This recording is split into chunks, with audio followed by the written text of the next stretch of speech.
You want to close that door back there too? So thank you guys for coming. I'm Stephen Motis. I run Innovate NYC Schools, and we are an iZone project that is the sponsor of the challenge, which I guess most of you guys know about, which is probably why you're here. And aside from the challenge, we do other things. We hold other events. And the idea is basically to help people who want to build good stuff for us or for anybody else, to help them build that good stuff and get it in the hands of people who want to use it. And so we had a panel last week on educational gaming, on sort of marketplace and pedagogical and distribution issues. This is the first in a series of what we're calling sort of Meet the DOE fireside chats. Today we have some folks who are supporting Common Core and looking really closely at what's going to be great for our teachers and kids. And in future sessions, we'll have people from procurement, we'll have people from DIIT, the information technology side of the DOE, both on the enterprise side of things, talk about our DI strategy, data strategy, and also on the classroom side of things, to talk about what some of the issues are that we can. Just to remind you, the challenge has about 3 more weeks left. You should absolutely submit. There's no reason not to. No reason not to. At the very, very least, if you meet the rules, which are pretty broad, you can pretty much be sure that your stuff will be seen by a bunch of people at different levels of the DOE, from the classroom all the way up to June. And that can't hurt. So please. I guess just a little bit about format. Tracy and Courtney are going to talk a little bit about sort of how they see the world and kind of stuff that they look for, and then there'll be a chance for you guys to ask questions afterwards and sort of hang out. But I think it would be good for everybody maybe to start just by going around the room and people saying who you are, and just if you've ever built curriculum before, if you're building curriculum now, so that everybody has a sense of who's there. If you have a company, you work for a company, you want to say that too. That's great. You want to kick it off? Sure. I work for the company called Farm Event. I work in the iZone with Stephen in a different initiative, but certainly in observation. I'm Megan, sorry. Troy from University Department, also with iZone. You're Rafael Vasquez, I'm an independent consultant. I'm trying to develop an app for the competition. I'm Sally, I'm from Anchorage. We don't really build, but we do have a single sign-on platforms. My name is David Jude. I'm co-founder of DOE. We're a math adaptive learning solution. So we're building content, technology, and My name's Galen Mandel. I've done curriculum before for programming and robotics classes for elementary school kids, but I'm here with Pen Pal News, and we're doing sort of a literacy app, which I'll tell you more about. Yeah, so I'm Michael Bernstein with Pen Pal News. Basically, we connect classrooms and then have them have discussions about current events, and so we're building Common Core around news articles and stories. Hello, I'm Manolo Diaz. I'm co-founder of Yogami, and we develop mobile educational games for kids. Michelle Joseph, I'm with Innovate NYC. And I'm Jack Wood. I'm a knowledge delivery systems. We develop online courses, something that is in-person virtual coaching. I'm Kenny. I work for a company called School Yourself, and we do interactive content. I'm John, and I work on the same thing as Kenny does. I'm Guy, and I'm Guy, and looking for a state science. We develop interactive content to K-5 kids, focusing on math, which is going for online. I'm Kika. I'm head of community at Shomi in Markup, and all of our math, not all, but a huge portion of our math is Common Core Live. And I previously worked at kindergarten class developing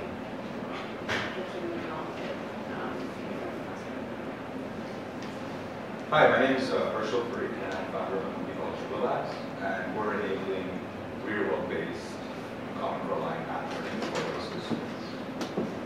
My name is Joe Blue. I'm the co-founder and CEO of a tech startup called Civic Games, and we're building a game-based personalized learning platform for social studies. Hi, I'm Krishna Chakra. I work for an application which is called Shoptation, and I think I'm the only one not on the curriculum side. Decided to come in anyway.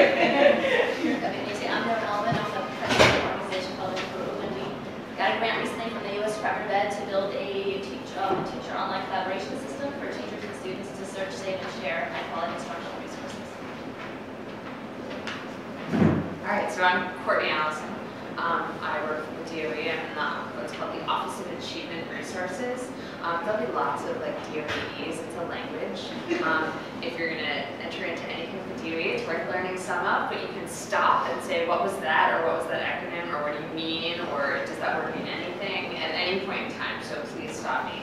I lead up a team called the Common Core Lab. Basically, it's a group of 10. Out of that 10, I have about 8 coaches, and we work closely with 35 schools with what we call an instructional cabinet. That means there are 5 to 7 teachers and the principal, and we work on their scaling structures through the school. And so the handout that you have in front of me on the slides with the pie charts is just kind of an overview of lab, so that you can see what basically we do, and also so that you can get a sense of the language that we use to talk about it. So when I sent this out to Stephen, he wrote back and he's like, you will have to define normed understanding of characteristics of quality of teacher and student work. And I said, it's true. But basically, you know, there are 2 things that we're working on with teachers, and that's hopefully improving the student work in their classrooms and their own pedagogy and practice, so curriculum design and teaching in their classroom, and then also coming to an understanding about what that means. And so that normed understanding is big because we were just talking with the Common Core, people aren't sure what good looks like anymore. I mean, you have Appendix A at the back of the literacy standards, and you have some math examples, but for the most part, it's new territory, and so really building a professional learning community, in our case it's face-to-face with some beginning online components, where we really develop a shared understanding of what good looks like with the Common Core, has been some key components of our work this year. And we've used a few frameworks. We use some frameworks for teaching and learning to do that. But it means that I spend, just talking about, like I spend about 20% of my time in schools and classrooms, and then another couple days a week either giving PD or planning PD for teachers and working with teachers and principals. And this was exciting about coming too, because we talk all the time about what teachers are getting for the Common Core, how they're making sense of a whole new world of open educational resources. And so we'll talk a little bit more. My background was as a middle school math teacher, particularly 6th grade. So I have a particular affection for the math standards, and a real interest in unpacking the way in which they're constructed and how that can help teachers make sense of the content. And so my name is Tracy Bray Oliver, and I work in the Office of Academic Quality, specifically on a team that's in charge of surfacing and evaluating resources that are aligned to the Common Core. And so our work literally is digging into materials that are available out here right now to find out whether or not they are aligned and whether they're consistent with the shifts in instruction that the Common Core is asking for.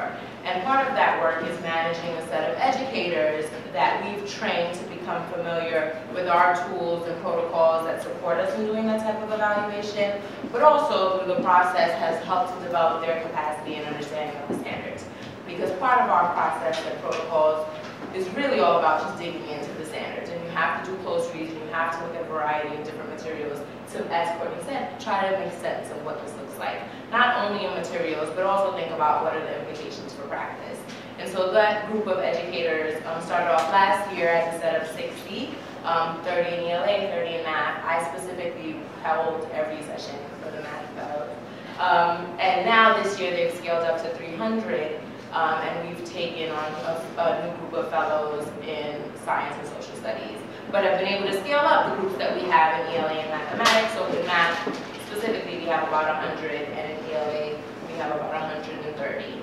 And so we've really taken on the work last year of defining what does good look like and what does Common Core alignment look like. And then this year, we've extended the work into saying, we know teachers are taking on this work. How can we provide feedback to those teachers to let them know how things are going? And more recently, took on larger work of kind of putting out there for vendors to say, if you have something that you think is Common Core aligned, let us see it. We'll evaluate it, give you some feedback. With no intention, I guess, of actually identifying something, understanding that the work was starting, but surfacing things that were aligned and did promote the shifts and being able to actually recommend core curriculum this year for schools to use next year in ELA and math from K through 8. And so I guess we'll talk a little bit more about the work, but spend a lot of time evaluating.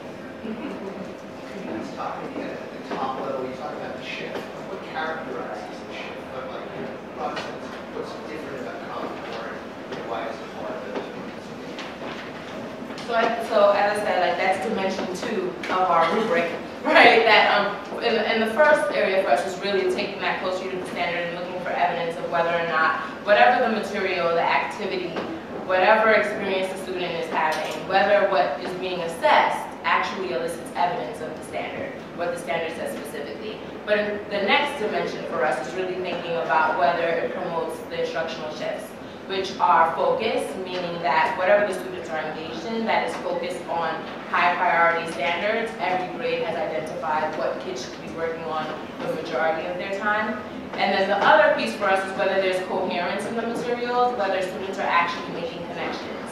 And are those connections clear for both the teacher and the student, right? So that kids stop seeing concepts as discrete topics, which for a lot of us is what mathematics felt like in the past.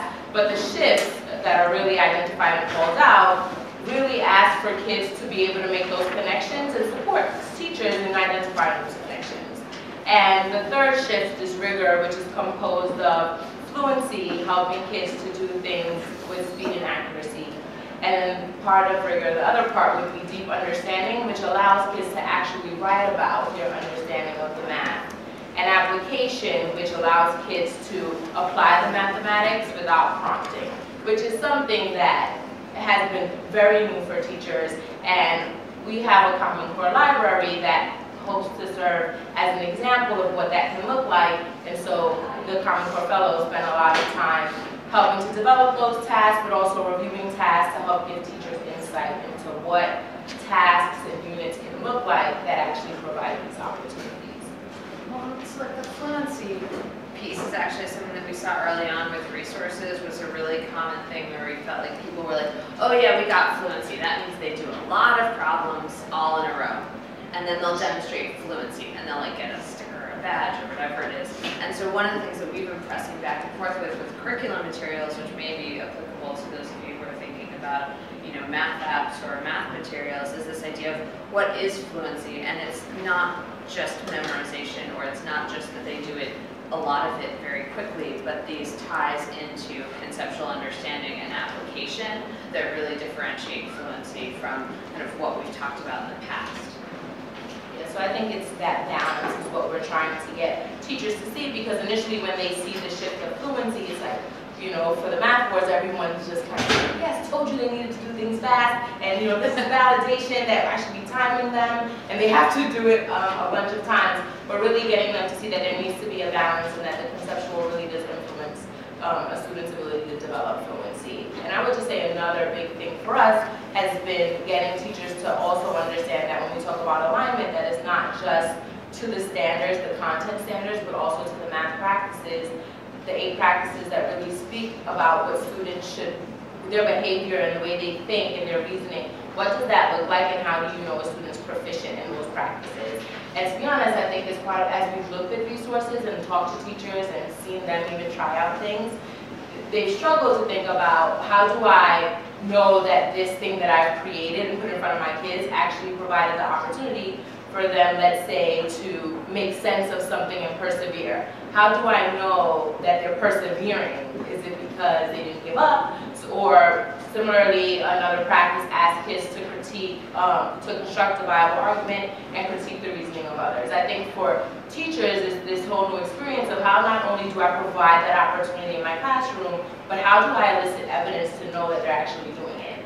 And then if they're not doing it, how do I support them in learning how to do these things? So I think the idea of math reasoning in the classroom and discourse and planning and all these things have been a new type of conversation for teachers.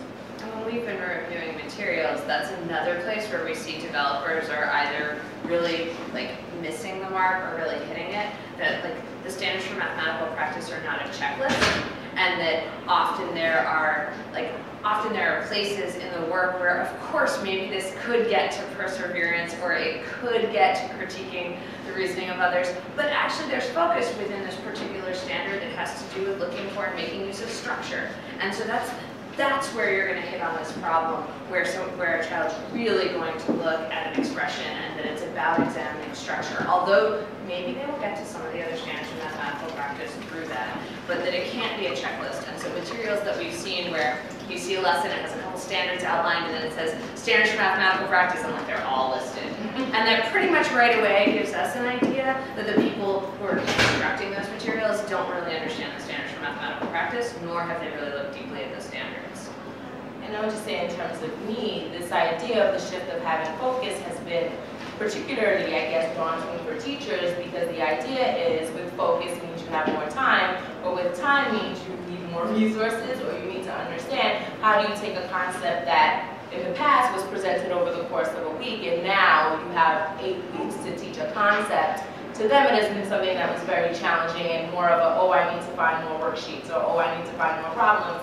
And how do you get them to understand that this provides the opportunity to leverage those practices and try different problems and get kids to think and talk about math.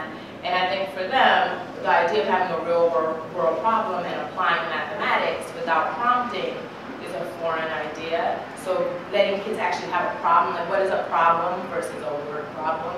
You know, they're used to that little blurb and it's like, use this property to find this answer. But just given a real world situation with no guidance around the mathematics, allows for you to use all this time, but they don't have any examples of that. And then how do you facilitate that in the classroom or something? When you say to do mathematics without prompting, do you mean literally prompting? Like prompting would be the teacher says to the kid, okay, here's this problem of collecting trash and the number of garbage trucks. I want to figure out how many garbage trucks. Is that a prompt? Not the prompt in the sense that you tell them what you want them to determine, is when you tell them how to determine it. So if you say, apply this type of mathematics, use a distributive property to rewrite this, or if you give them a really rich problem with all these situations, and then you say, step 1, you know, create a graph that shows this relationship. Make sure on the x-axis you have this variable. Like the kid doesn't have to demonstrate any understanding or bring to the problem any, they're not applying, right? They're following, well, they're following your prompts. And so providing those opportunities. But with the modeling problems, like those have been particularly sticky because often those real world problems they don't bind you to the content standards in the same way as a well-constructed word problem does. And so helping teachers find places where there's real modeling opportunities within the world that can also address content standards, and knowing what content standards don't lend well to those. And so maybe we aren't going to try modeling problems around that. And that's okay too. And there's maybe a question too over here on the page. I'm sorry, I didn't want to. Great, go for it.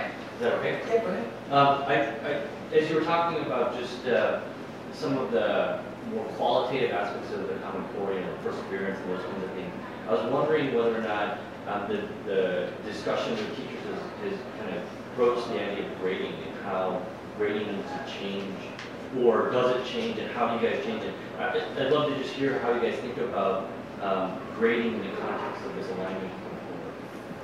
So that has also been, it surfaces a little bit as part of our evaluation when we look at whatever the resource does around assessment and student evidence, the quality of it. And for us, it's, you know, really giving us an opportunity to start thinking about rubrics and how to analyze student work through the lens of the standards, which is very different, right? So you can't just give a check plus anymore, or a really neat handwriting, or, you know, you looked great today in class. Like your teacher comments need to also talk a little bit about evidence of the content in the standards. And I think what the Common Core allows for us to start thinking about is how can you provide feedback on student work to a student in terms of the content? Or how can you show a student's performance along a continuum towards the standard, right? So if you know the progression of what content should be, how can you place the student along that continuum and say this is where they are, and so now I can make instructional decisions. but also how you cannot make that damning.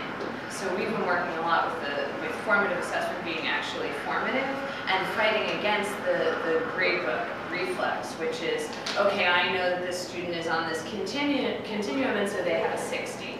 And so then at the end of the, whatever the marking period is, that 60 somehow gets averaged into their score even though they actually have met standards. And the looking at student work has helped to press that, and also an emphasis on formative assessment and what does it mean to actually look at some information from a student, whether it's an exit ticket or sitting down and listening to their conversation or seeing a snippet of their work, and then saying, this can't be graded. You cannot put this in your gradebook. What would this look like if you couldn't put it in your gradebook? What would your next instructional move be? And I think it's a big culture shift, especially with math teachers, because they've typically often been very motivated. I agree. So we create products and content for the teachers, and a lot of it is subject aligned, but we also emphasize strongly on critical thinking in our challenges and in our questions. Are there any Common Core standards that are simply aligned just to critical thinking and developing these skills that aren't necessarily subject-based?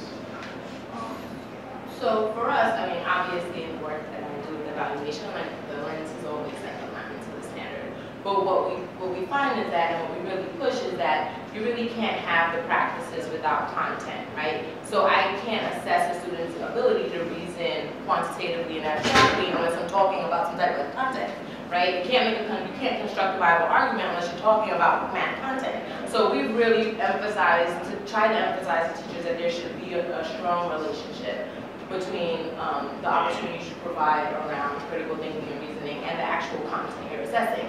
But I think to Courtney's earlier point, it's the idea that sometimes with those modeling problems and that really it's hard to do that really one-to-one match or ensure that you're checking everyone. But we definitely say that even if questions that only deal with critical thinking, they'll always be content. And possibly more toward the literacy standards. So there are pieces in the literacy standards that have to do with that kind of thinking, but pressing that to never be outside the context of some sort of content. Because that gets you away from, we spend the first month of school setting up to do the work of school, and that makes many of our hearts beat fast and go, oh my gosh, how many days was that where you weren't doing that through the lens of content? In the back, and then maybe. Hi. A question. Common Core doesn't cover all the math subjects. For instance, a parity is not part of kindergarten and first grade math. But parity is just a good example for establishing a good mathematical thinking about set theory and linear equation and so forth. So although it cannot be assessed directly in kindergarten, it's going to be helpful later. What's your position on those kinds of topics? So cases in which there's relevant content, things that you want to teach a kindergarten student, but may not be in their standards.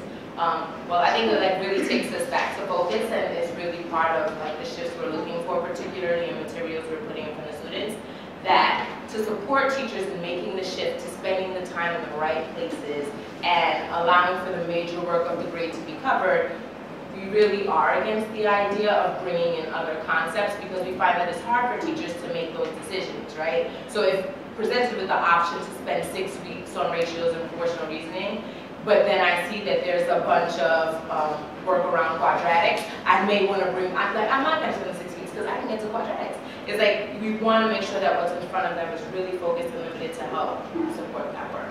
I also want to tease out though what's a strategy and what goes toward the standards. So if you're talking about students learning about parity, is that getting them toward a better understanding of units and odds and other things that they're going to, then that's a strategy. It's not necessarily a different content standard. Okay. So I mean, we find a lot that there's a lot of arguments sometimes with teachers who have attachment to certain problems, and they'll look at curriculum materials and they'll say, oh, but I would definitely do the dice game for that, and so I wouldn't use these materials. And you're thinking let's take a moment and say, okay, what does this problem do? Does it achieve the same thing that your dice game does? Okay, then is that a logical switch? Does that mean you just discount this curriculum, or is it actually just a personal preference?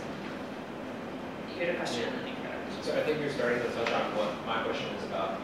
I look at both the sort of market demand and what's currently on offer, still being very, very sort of divided between curriculum is one set of tools or resources, instructional tools as another set of tools and resources, and then classroom management, behavioral management, and information management tools is another set of resources.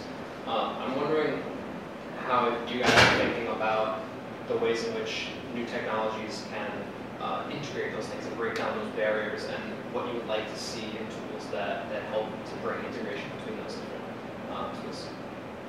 Classroom-facing tools. Like, well, and also, I mean, even breaking down that distinction between like the student-facing and teacher-facing, pieces of a connected technology or curriculum. So we think a lot about that in terms of evaluation, just around like quality and utility for teacher use. That part of it is that whatever resource teachers have, that is comprehensive, right? So maybe all the content's there, but does it also support in being able to teach the materials, and what does it mean to teach? There's all the different lenses of like capturing the data. At the same time, you want to make sure you're engaging so that your kids are hooked from the beginning and actually doing the work. And how do you actually give an exit ticket and make sure you get it back at the end, And so we've thought a lot about how can a resource support that, and what are ways in which you can see it. And to be honest, it has been very segmented, right? So like teacher planner is always a separate book, and the actual assessments, and then you can go online and you can track your data. And for us, it's like, well, can the data, or the teacher has to manually input the data separate, and are they going to do it? And so these are things that we've been pushing to see in resources for teachers, that knowing that it's hard for our teachers to be online during the day in schools because it's not always as reliable, and depending on them to go home and they're tired to do it, that we need it to be something that's very user-friendly, but also very accessible. And that I'm not going to 5 different places, but more importantly, that I see how they're all connected.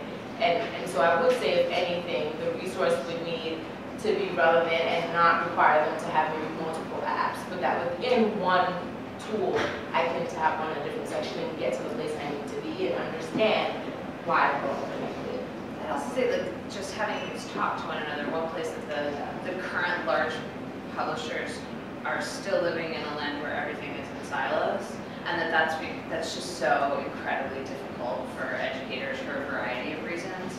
And so, even if things are separate, that they're able to talk to one another, that you're always able to download your data into Excel, that you're able to upload things in a variety of formats.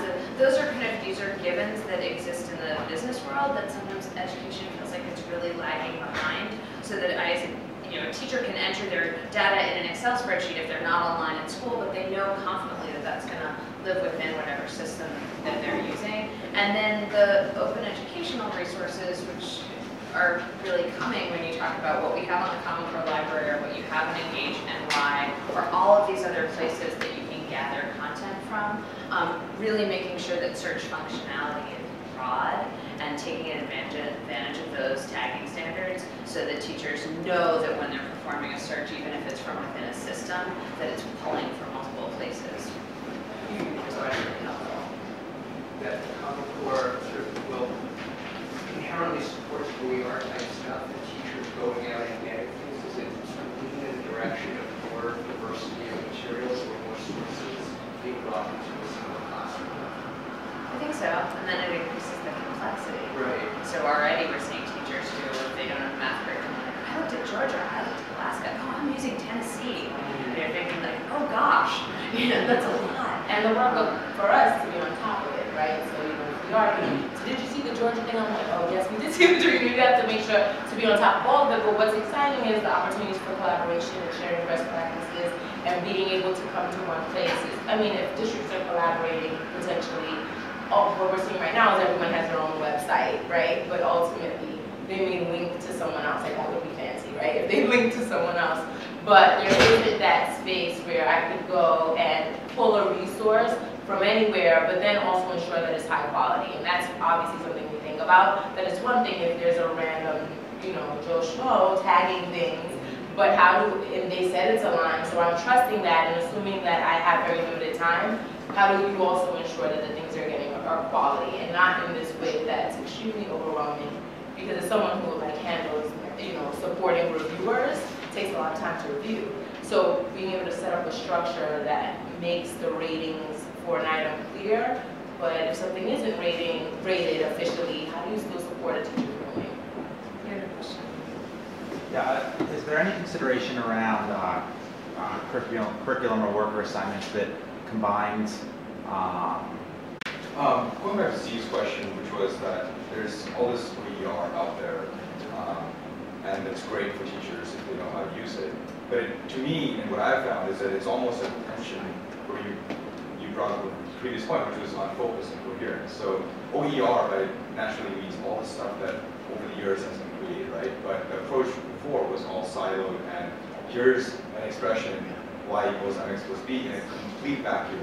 And you're going to get a great unit on it on OER website. But that inherent need to bring it all together and make it coherent and have it born out of a natural question. Have you seen tension there where there's all this stuff, but it's really hard to make sense of it, and how do we actually turn it into a nice, focused lesson on Richmond portions? I'd say is we're still grappling with how do you help teachers get to know the standards really well.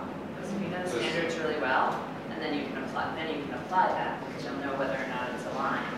So right now, to a certain extent, the knowledge of the actual standards themselves is in its infancy, and then so that's why you're more willing to say, like, well, they say it's aligned. It says 7N.2.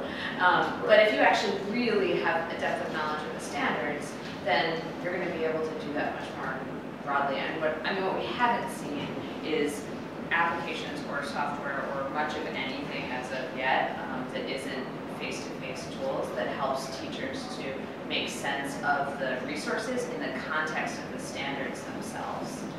And I think if teachers had that comfort with the standards, they'd be better able to make decisions around a resource that may be high quality in another area. So for the work that we do, like I said, it's across different dimensions, and there may be something that's great in terms of how useful it is, or maybe how engaging it is, or how it supports the set of diverse learners, but it's not completely aligned to the standards. And so there's that tension of, so that means we don't want any teacher to see this ever. Well, no, a teacher who's familiar with the standards and could tweak this and take on the work for where it's short, where it's not really meeting the bar, it'd be great for that teacher to have it. I think that part of the struggle is you can't account for whose hands it fall into, but I guess in my journal, originally it was this idea that if there was this OER space, that there was some type of indication across maybe 5 badges or signals that you could tell if something maybe fell short under alignment, but it got a really high rating for meeting diverse needs or usability or something else. But that I'd be able, as an informed teacher, to say, oh, it's not totally aligned, but I'm going to still look at it, and I know I'm going to have to go back to my standards to make it better. I think that requires, though, an understanding of the standards that, because of the stage we're in, teachers have. So there's, just to kind of circle back one more time, so there's 2 stages, right? One is for teachers to have a really good understanding of the domain and the standards itself. The standards, there's a lot of them, so that's one challenge. But let's say even after you have the understanding of the standards, you still have to be able to put the OER resources together so that the flow happens. So it seems like that's like a second stage problem, not a first stage problem. Yeah, I want to follow on to the earlier question about getting multiple standards across different subjects. I know that within math, at least, it's divided into these sort of broad domains. You have a whole unit on geometry and functions and probability.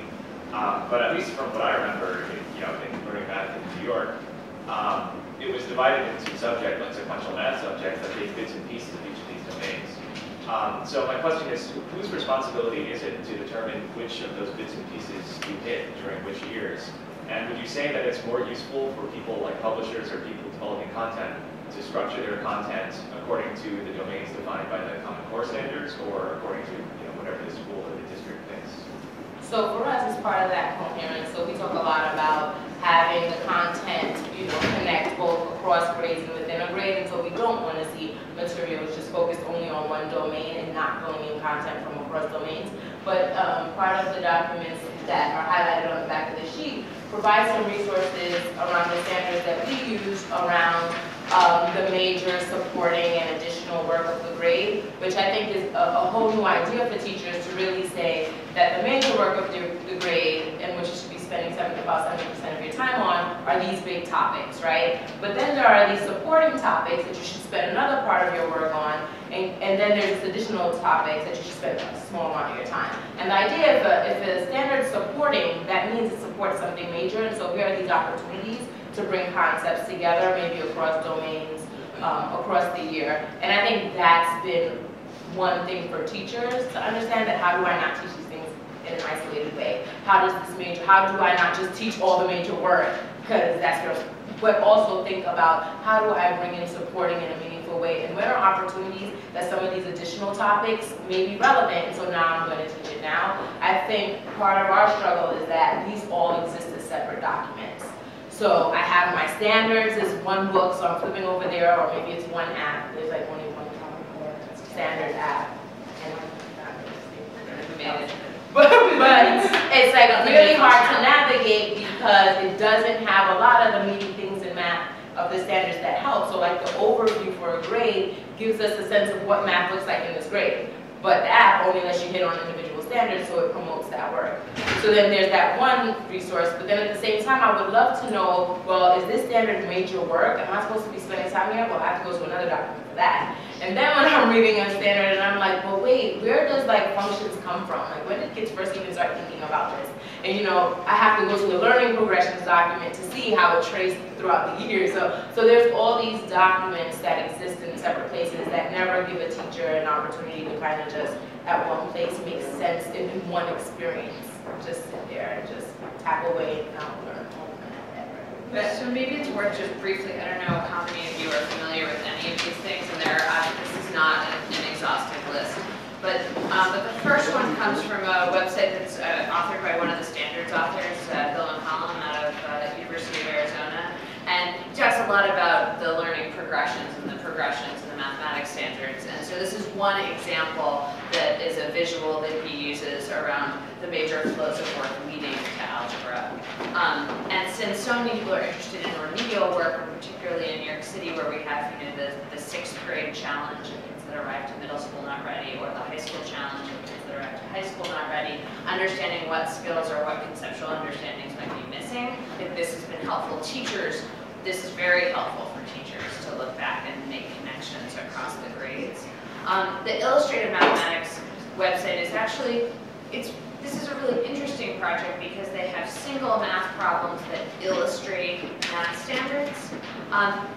It's limited in terms of its usability because it's very pure. It's like this problem exemplifies this exact standard, which in some ways can drive against the kind of coherence you want, but it is helpful to understand the language of the standards mathematically. And so they also map the different strands and how the domains go through, and then you can see that statistics of probability doesn't happen until middle school. This particular diagram does not identify the major work of the grade in the same way. The PARC site that is listed here, and we've referenced PARC, because we're part of the PARC consortium and the testing eventually will be driven by that, that's another reason why I would emphasize going with the standards and the way the standards are organized as opposed to some other organizing structure in terms of viability for use, at least in New York City or any PARC states. But the wiring diagram I didn't include here. If you haven't seen it, you'd understand why it's this long printed, but it does track all the individual standards and how they connect to one another, and it's kind of the master architecture underneath the math standards. And so if you're looking at building anything that's the least bit adaptive, that also would be useful to look at, and it's accompanied by a bunch of other technical specifications that some of the standard authors have used. And it's helpful for professional developers, and it's helpful for like developers in terms of computers. It's not necessarily a teacher-facing document, so it's not something that I would show a teacher who's having trouble understanding how the standards are built, but it is something that when we're trying to look at pathways of learning as professional developers, we will go back to and take a look.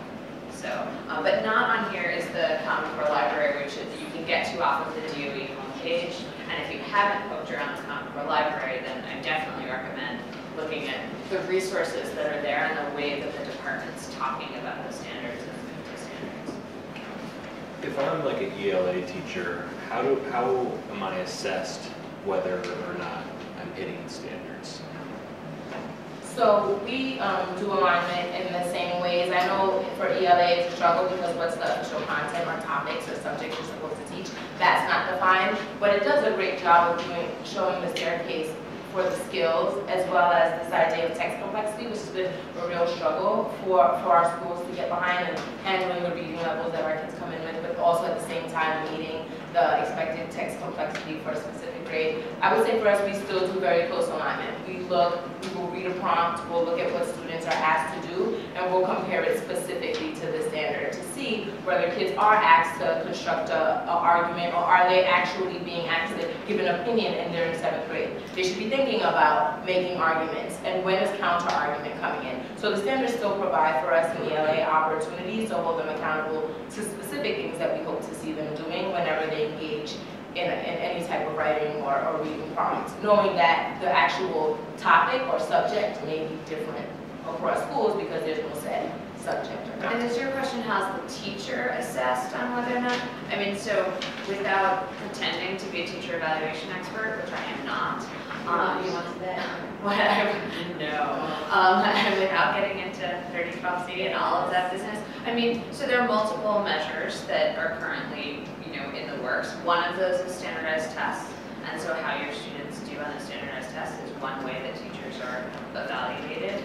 Another is, they're looking at multiple measures in terms of looking at student work in a variety of ways as another measure of that. And then I would say that principal observations and the tools around those things are evolving, both with New York City with the Charlotte Danielson's framework, but then also some of the other tools that are evolving around specific content area look-fors and things that you can expect to see in classrooms, because there are speaking and listening standards and other more kind of performance-based standards that you're not going to see in testing or work in front of you.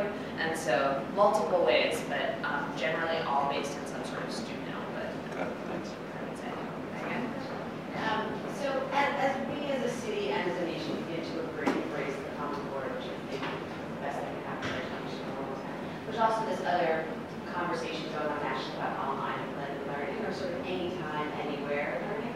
So for the curriculum developers in the room and for those otherwise, what do you guys think about? If you think about what you were saying, that we have this problem of like kids entering 6th grade not always math ready, sometimes other content areas, but math particularly, as well as high school. So teachers wrestle with this problem of having 30 kids in their class. Unfortunately, it's more like 36 more often than not. We'll call it 30, base 10.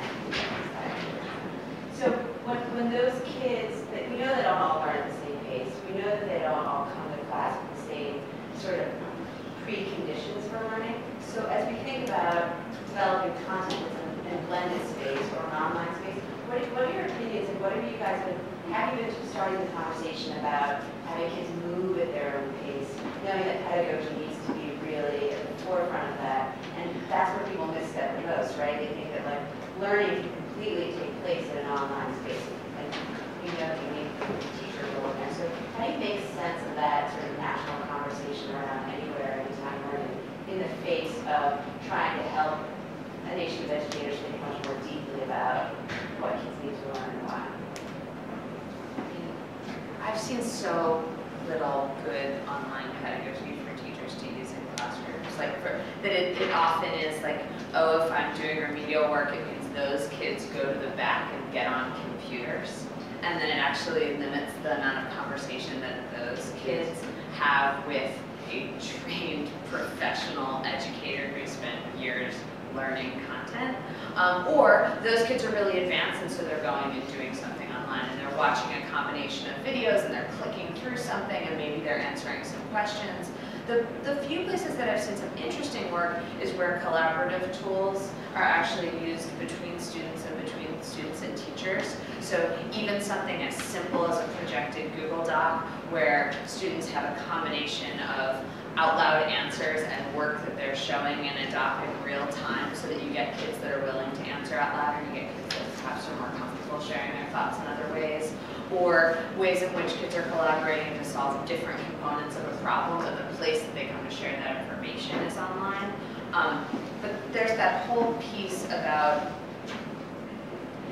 what does it mean to do blended learning in a classroom with kids that isn't go watch a video and answer a bunch of questions in a glorified testing situation.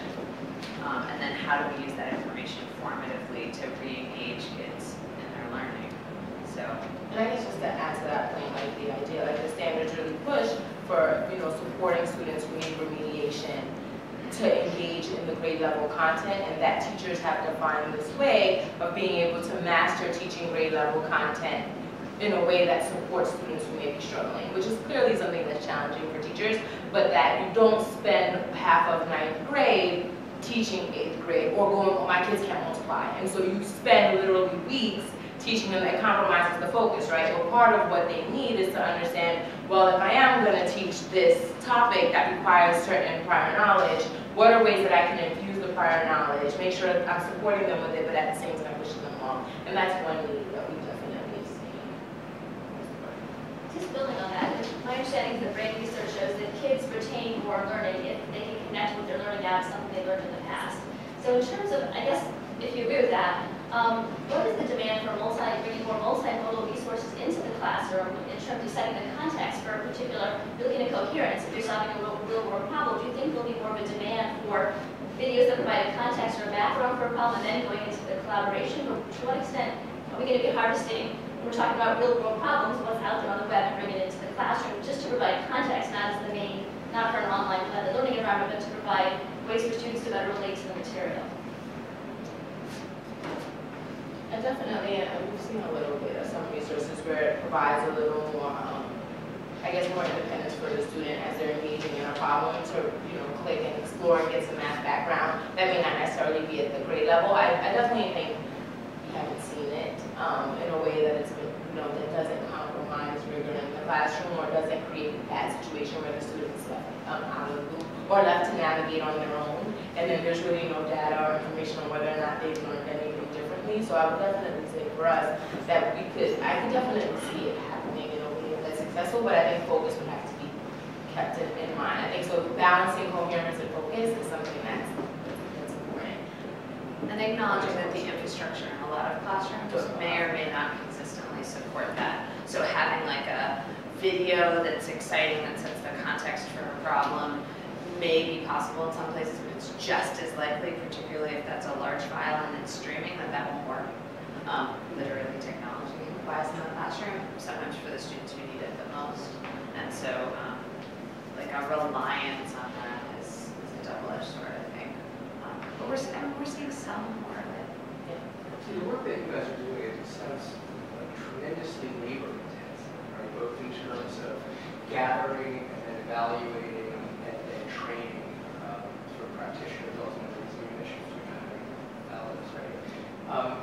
Do you see like maybe like a fulcrum there, if there was a tool, was something that would really pay returns and making it less labor intensive, giving you more return on your work, and teachers more return on their work, or making it happen quicker?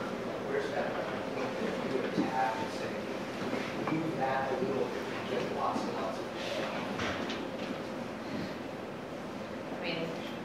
So having evaluated tons of resources and having had them develop them and then putting up exemplars, while I definitely know the Common Core Library, our website has a very impressive amount of page views and visitors, not only from the DOE, not only from New York, not only from the United States. It's really exciting to know that. But sometimes wonder if there was more of maybe a larger event or just a type of thing where people could share not only the materials we produce, but our best practices, our thinking, some of the conversations, or just some of the work. I don't think that there's a structure that allows for what's being done with these 300 fellows, or even in a teacher team somewhere. I'm sure there are great things happening across all states, and there just isn't that place where you can see the thinking or best practices or work with other districts. It's also not very playful. You know on Instagram where if you take a picture on Instagram, you can see it on the map and then you see a creepy thing happen where all the other people that have taken something with those like geolocated thing, also that picture pops up and you're able to see like everyone who took a picture in front of the Empire State Building on a certain day. And you know, there are all these open education resources, but nobody's connecting the dots between them. And so you don't ever get to see kind of a picture of these teachers doing work here, as well as some resources that might exist on the Common Core library, as well as some student portfolio stuff that's up somewhere in any way that's like playful and engaging and makes you want to participate in what is a national conversation. It just continues to be kind of dry and unsexy.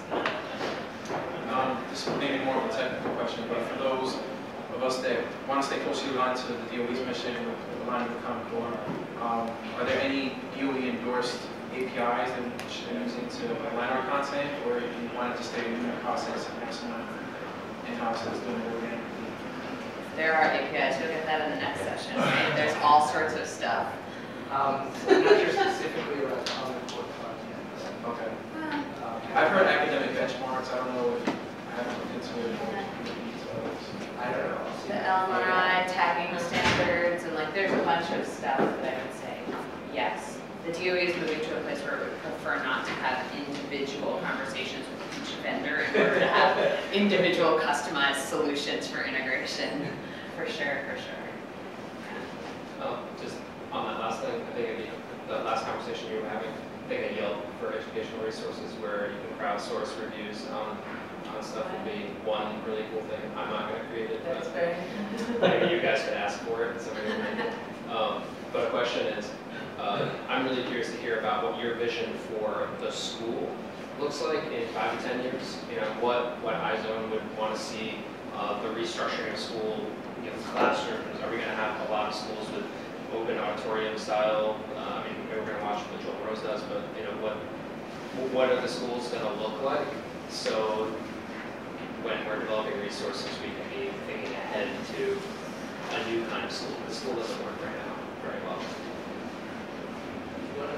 Yeah, do 360 later. Yeah, it doesn't work right now, does it? It just doesn't work for all kids. I mean, I think we all come to school with this notion of, we all think back to our own experiences in school, regardless of whether I'm aging myself or aging others. It's generally from 9 to 3. It's generally 10 months a year. Someone else generally decides what courses a kid takes when.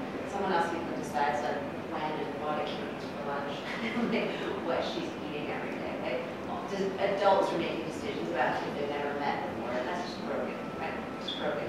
And so, school of the future. They're not Joel Shangri-La, but I think it's much more about a school that's centered around like what each of those individual kids needs, right? Needs both as a national medicine now, right? And so I think that from a place of what the school of the future looks like, I hope they don't all look the same, that's for sure.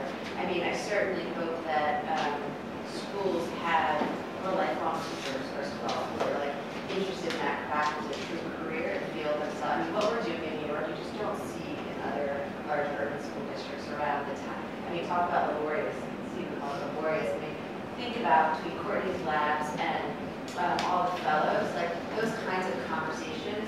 If there's about 600 teachers penetrating that conversation to a larger system, we're going to see data that says not only do those 600 teachers, but probably 6,000 teachers, if not 16,000 teachers, stay in their career longer if they're able to constantly perform that craft. So I think and hope that we're going to see teachers who know kids better and know what they need better, and that they have the tools to think differently about what those kids need. I hope that we don't silo curriculum much longer. I hope that we don't have math class and science class and English class. I think we should have school, and it doesn't have to look the same every day. I would like to see in the school of one scenario, whether it's school of one, playlist, S or not, it would be nice to see schools ideate, iterate a lot more frequently, so that what school looks like in September for kids in terms of a schedule or in terms of curriculum isn't what it all looks like in November. We need to build schools that are much more malleable and much more quickly responsive to what's going on in those schools. We also need schools that are more cost effective. So the amount of money that we spend to run a school in New York City is staggering. We get money per child, but we spend just, I mean, of course, we spend money on things that aren't sustainable for the long term. So we need to build schools that are more sustainable, both in terms of the educational quality that our students get, but also we need to be more efficient about how we spend funds so that we are giving the kids the best education they have. So we hope that school isn't from 9 to 3 for all kids. there is going to be a space for online and blended learning for kids. We looked at that. I mean, I agree with what Courtney said completely. That we need to have, the world doesn't, we all live with these. I like all these things in my hand, right? Like, I haven't been in my office in 3 days, but I've done my job for 3 days. And I think that school's going to start to look like that for kids. We're going to have schools that aren't in things that we know are school buildings now. We're going to have schools that are year-round schools that only go to school at night or summer. We just need to be much more, education needs to be much more of a mimesis to what's going on in culture and society, and I think that New York City is getting there. We're building some of those schools now, but we're still a long way to go.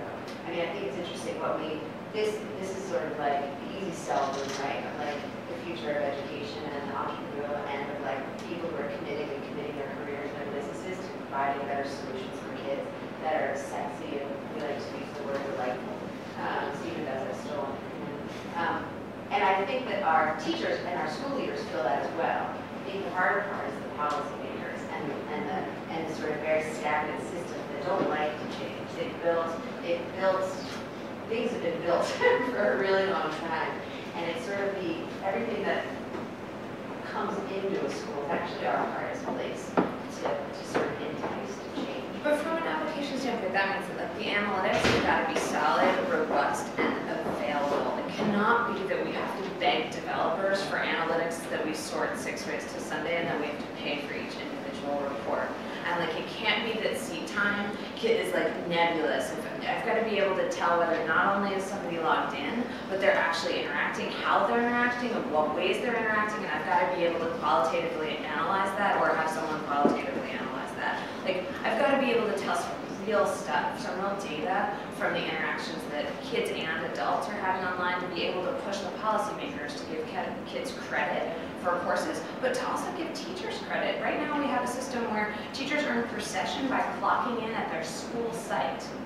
Right? So many of you work in offices where you do your work and you don't clock in. Business has evolved, and how is it that we're still treating teachers not as professionals who can do that? And part of that is an analytics question, in that I'm not able to prove that my teachers are interacting in an online space robustly so that I can argue that I can pay them for those hours that they're working after they put their kids to bed or do whatever they do after their regular job. So that would be, from a developer standpoint, like please, lots of analytics and Michelle, you can rotate. I have 2 questions. The first is just user experience. So yes, we're moving to Common Core. Yes, we want teachers to understand standards and apply that with their selections, so there's complexity in the classroom. But what about student feedback? If students, is there an opportunity for the user, which is really the student, and for most of the people in the room, they're creating products that students may use either in the classroom or outside of the classroom? Are we capturing what students view as relevant, valuable to their own growth and education? So that's my first question. And then the second question is that the educational experience for students is not just that 45-minute classroom period. And they're participating in after-school initiatives, they're experiencing internships, they have multiple opportunities to learn that I think meet the Common Core standards in relevant, real-world ways.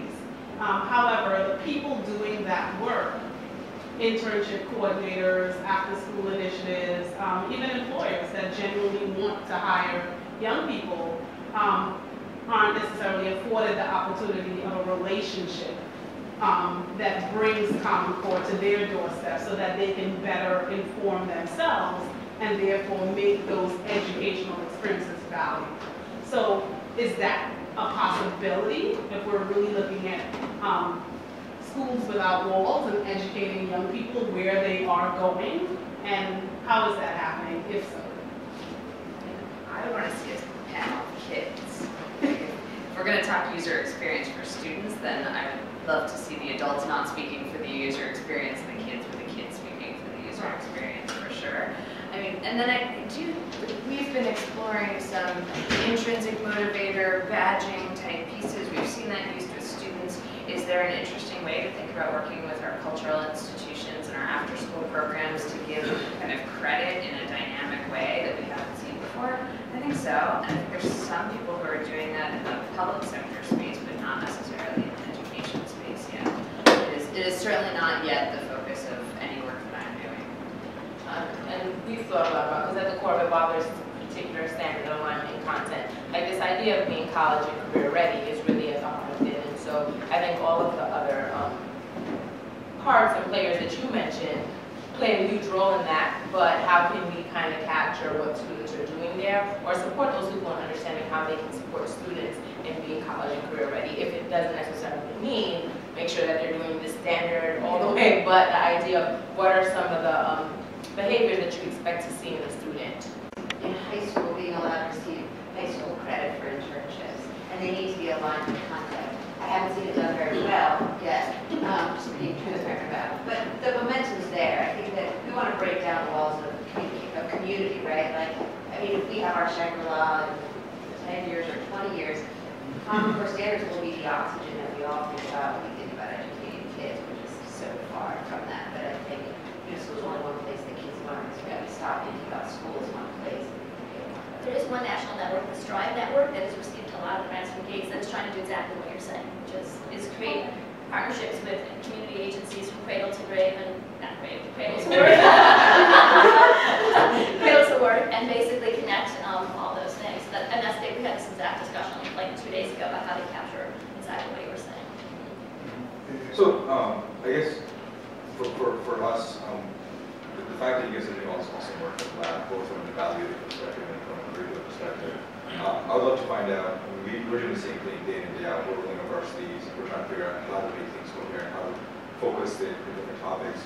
So is there some sort of forum that can be created where all of us can talk with the community here in New York, where maybe it's once a month or something, but just explore, how ratios and proportions falls into tuition instructions and what kind of problems and what does that look like?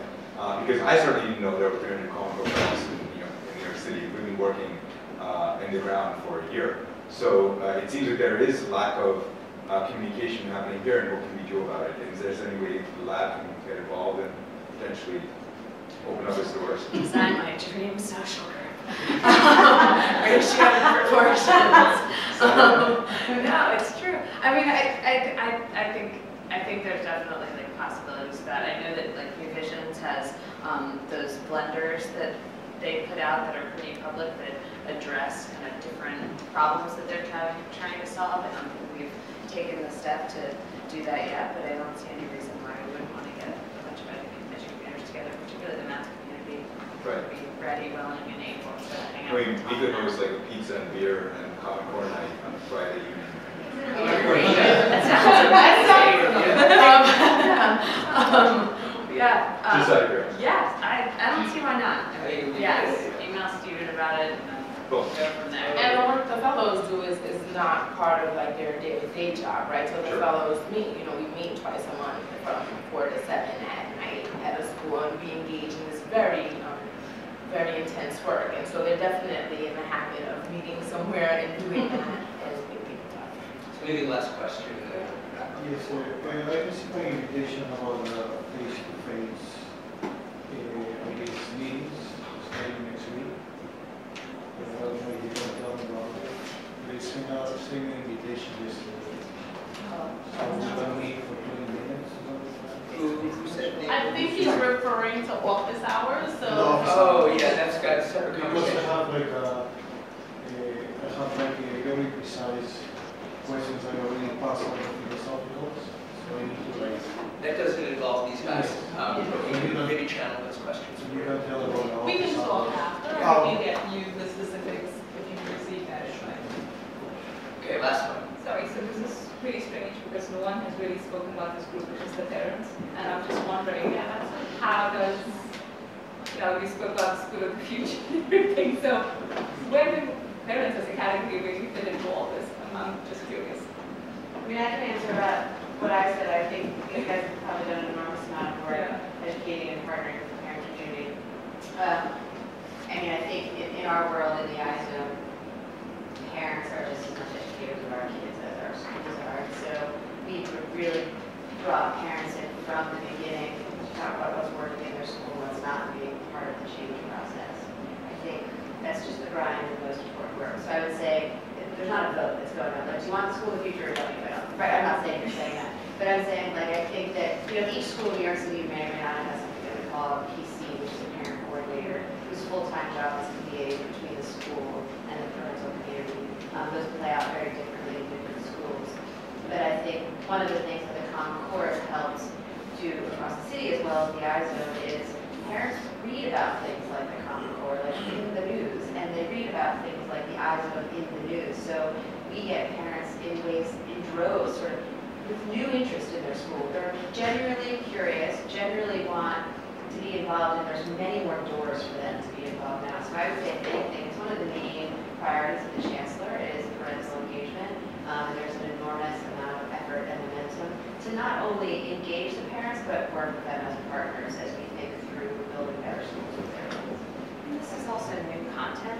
So I'd say that a lot of the work that we've done in lab is helping teachers to understand what the Common Core is. And then the step of translating that understanding to parents is a really important one, and one that they're trying to do in things like parent-teacher conferences or their meetings with parents. But I think many teachers are still developing their own understanding. And so I think we're going to see a wave of parent communication. We're already seeing some of it centrally, but I think there's going to be more and more as the professionals that are involved in the Common Core have the depth of understanding to be able to translate that. I mean, I witnessed that at my parent-teacher conference with my daughter's teacher, where, I feel bad for her, but asked her some pointed questions on the math standards, and then she was awesome. She was awesome. But I know that she's still developing her understanding of what does it mean to take her curriculum now and translate it to the Common Core. And so I think that that's what we're going to see more and more of. But I'd say like the most exciting part for us is actually having this level of interest, right? You pique their interest, and they're asking and really getting to being able to communicate to them what's different. Like at the most basic level, what's different? What should they expect to see? And again, as teachers need support in being able to understand and communicate, but I think on our end, also helping them to understand like what are high quality examples of what you should expect to see when your kid comes home. What conversations can you have? And we took on a lot of work, the fellows, trying to evaluate experiences that you could have with your kid walking down the street over the summer that isn't a textbook or a full-blown essay, but just conversations that support the type of thinking that's belonging to the Common Core. And so we've been really thinking about what are the resources parents need to get familiar with this content that isn't so persnickety around the standards themselves. Okay. Thank you guys very much. How long you stay? We're sort of done, but if you want to hang out and talk, ask questions, that'd be great. And I guess you're already on the mailing list, which is why you're here. So like I said, we'll be doing others of these. I'm going to send you a form to ask you how you thought this went and how we can do it better next time. I would really appreciate it if you would respond to that so we can do a better job. And thanks a lot. Really appreciate it. And maybe you should mention that publishers so that they have a product. The publisher's criteria. And explore the Common Core library, you'll find, especially under resources, you'll get links to all of those things. There's Common Core standards, resources, and alignment, and our rubric is available there, as well as a little video that shows you how we unpack things.